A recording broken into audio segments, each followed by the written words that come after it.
Parce que vous jouez aussi à l'église. Oui. Nous sommes d'accord. Oui. Bon, moi je sais que dans les églises, c'est là où il se passe beaucoup de choses. Les chantres. Les chantres Les protocoles. et les musiques. Oh, les protocoles aussi. Les chantres. Vous êtes pas sérieux là. Ah, c'est chaud. Celle qui tient le panier de l'offrande. Aïe. Oh, arrête. Elle aussi, elle est dedans. Non, moi je crois qu'elle a été sage. C'est fou. Personne n'est sage à l'église. Jamais. Oh, Surtout les églises de jeunes là. T'as pas vu là où il y a beaucoup de tu jeunes. vas loin.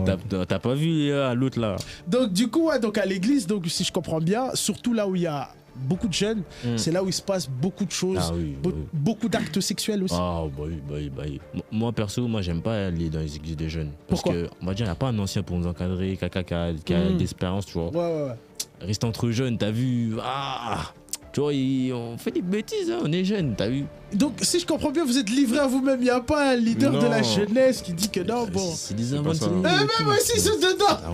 Non, je suis pas d'accord. Ouais, dis-moi. Je suis pas d'accord. Après, on nous enseigne des choses. C'est Non, vous qui suivez pas. Après, on a aussi le libre arbitre, tu vois. C'est-à-dire que tu peux aller à l'église tous les dimanches, mais si tu es en mode ok, amen, mais quand je sors, je vais capter une petite paire.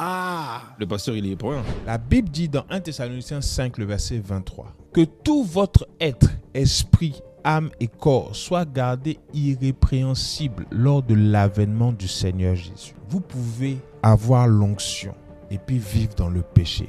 Vous pouvez avoir l'onction et puis pécher comme vous voulez. Dieu va continuer à vous utiliser. Mais vous allez perdre au fur et à mesure que le temps va passer. Vous ne pouvez pas être au service à l'église et vivre la vie que vous voulez. Vous ne pouvez pas être chanteur, musicien, membre de l'accueil, protocole du pasteur et puis vous permettre de vivre comme vous voulez. Ce n'est pas possible.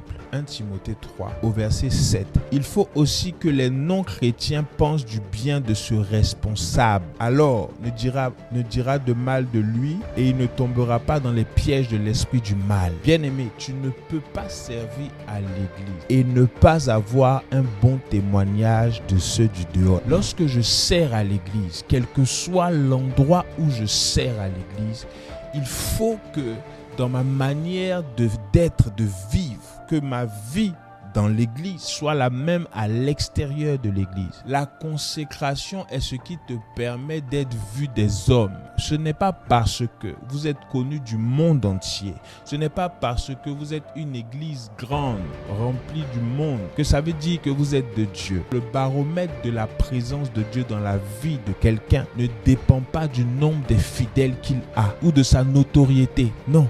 Ta consécration, c'est ce qui va maintenir ta relation avec Dieu. Donc, si je vis dans le désordre, si je vis dans le péché, je ne peux pas me permettre de servir.